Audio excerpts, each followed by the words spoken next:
നമസ്കാരം. കേരളത്തിലെ ജോലിക്കായി ശ്രമിക്കുന്ന ആയിരക്കണക്കിന് യുവതി-യുവാക്കൾക്ക് വലിയ ആശ്വാസവാർത്തയുമായി ഇന്നത്തെ ന്യൂസ് അപ്ഡേറ്റ്. മുഖ്യമന്ത്രിയുടെ കണക്ട് ടു വർക്ക് പദ്ധതി പ്രതിമാസം 1000 രൂപ വീതം. നൈപുണ്യ പരിശീലനത്തിലോ മത്സര പരീക്ഷകൾക്കായോ തയ്യാറെടുക്കുന്നവർക്ക് പ്രതിമാസം 1000 രൂപ സാമ്പത്തിക സഹായം നൽകുന്ന മുഖ്യമന്ത്രിയുടെ കണക്ട് ടു വർക്ക് പദ്ധതിയിലേക്ക് അപേക്ഷ ക്ഷണിച്ചിരിക്കുകയാണ്. ഈ പദ്ധതി ആർക്കെല്ലാം അപേക്ഷിക്കാം, എങ്ങനെ അപേക്ഷിക്കാം, ആരൊക്കെ അർഹരല്ല എല്ലാം വിശദമായി ഈ വീഡിയോയിൽ പറയാം. അവസാനം വരെ കാണൂ. പദ്ധതിയുടെ ലക്ഷ്യം. അവലോകനം.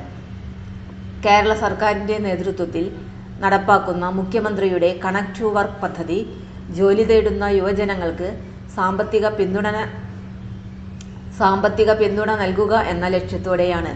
നൈപുണ്യ വികസന പരിശീലനം നടത്തുന്നവർക്കും UPSC, Kerala PSC, banking, railway, defence തുടങ്ങിയ മത്സര പരീക്ഷകൾക്ക് തയ്യാറെടുക്കുന്നവർക്കുമാണ് ഈ സഹായം ലഭിക്കുക. യോഗ്യരായ അപേക്ഷകർക്ക് മാസം 1000 രൂപ വീതം പരമാവധി 12 മാസം വരെ സഹായം ലഭിക്കും. ആർക്കെല്ലാം അപേക്ഷിക്കാം? അപേക്ഷകർ കേരളത്തെ സ്ഥിര താമസക്കാരായിരിക്കണം.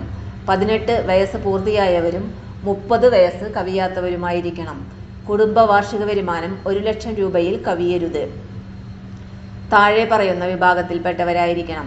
കേന്ദ്ര സംസ്ഥാന സർക്കാർ, PSU, സർവകലാശാല അംഗീകൃത സ്വകാര്യ സ്ഥാപനങ്ങളിൽ നൈപുണ്യ പരിശീലനം നടത്തുന്നവർ, അല്ലെങ്കിൽ UPSC, state PSC, SSC, banking, railway, army, navy, air force മുതലായ മത്സര പരീക്ഷകൾക്ക് അപേക്ഷ സമർപ്പിച്ച് തയ്യാറെടുക്കുന്നവർ. ആർക്കൊക്കെ അർഹതയില്ല? കേന്ദ്ര സംസ്ഥാന സർക്കാരിൻ്റെ മറ്റേതെങ്കിലും സ്കോളർഷിപ്പ് ലഭിക്കുന്നവർ, widow pension, disability pension, family pension, EPF pension പോലുള്ള സാമൂഹ്യ ക്ഷേമ സർവീസ് പെൻഷൻ ലഭിക്കുന്നവർ, സർക്കാർ സർവീസുകളിലോ PSUകളിലോ സർവകലാശാലകളിലോ സ്ഥിരമായോ കരാർ അടിസ്ഥാനത്തിലോ ജോലി ചെയ്യുന്നവർ, JEE, NEET, SET, NET പോലുള്ള പ്രവേശന എലിജിബിലിറ്റി ടെസ്റ്റുകൾക്കായി മാത്രം തയ്യാറെടുക്കുന്നവർ. ഇവർക്ക് ഈ പദ്ധതിയുടെ ആനുകൂല്യം ലഭിക്കില്ല. അപേക്ഷിക്കേണ്ട രേഖകൾ. അപേക്ഷയോടൊപ്പം താഴെ പറയുന്ന രേഖകൾ തയ്യാറാക്കണം.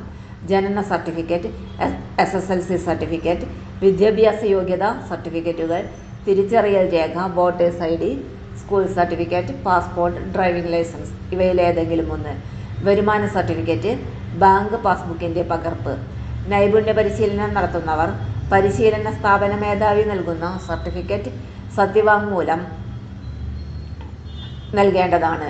മത്സര പരീക്ഷയ്ക്ക് തയ്യാറെടുക്കുന്നവർ പരീക്ഷയ്ക്ക് അപേക്ഷിച്ച വിവരം തെളിയിക്കുന്ന രേഖ, കൂടാതെ പദ്ധതി മാനദണ്ഡങ്ങൾ പാലിക്കുന്നതായി കാണിക്കുന്ന സ്വയം സാക്ഷ്യപ്പെടുത്തിയ സത്യപ്രസ്താവന കൂടി നൽകണം. അപേക്ഷിക്കുന്ന വിധം. അപേക്ഷ ഓൺലൈനായി മാത്രമാണ് സ്വീകരിക്കുന്നത്. Website www.employment.kerala.gov.in. അപേക്ഷ ലഭിക്കുന്ന തീയതിയുടെ മുൻഗണനാ ക്രമത്തിലാണ് സാമ്പത്തിക സഹായം അനുവദിക്കുന്നത്. കൂടുതൽ വിവരങ്ങൾക്ക് 0473522438 എന്ന നമ്പറിൽ ബന്ധപ്പെടാവുന്നതാണ്, അല്ലെങ്കിൽ വെബ്സൈറ്റ് സന്ദർശിക്കേണ്ടതാണ്. വെബ്സൈറ്റ് വിലാസം www.employment.kerala.gov.in. ജോലി തേടുന്ന യുവജനങ്ങൾക്ക് വലിയ ആശ്വാസമാണ് മുഖ്യമന്ത്രിയുടെ കണക്ട് ടു വർക്ക് പദ്ധതി. യോഗ്യതയുള്ളവർ അവസരം നഷ്ടപ്പെടുത്തരുത്. ഈ വിവരം നിങ്ങളുടെ സുഹൃത്തുക്കൾക്കും അറിയാൻ വീഡിയോ ഷെയർ ചെയ്യൂ. വീഡിയോ ഉപകാരപ്പെട്ടെങ്കിൽ ലൈക്ക് ചെയ്യൂ. കൂടുതൽ സർക്കാർ പദ്ധതികൾ അറിയാൻ ചാനൽ സബ്സ്ക്രൈബ് ചെയ്യൂ. നന്ദി.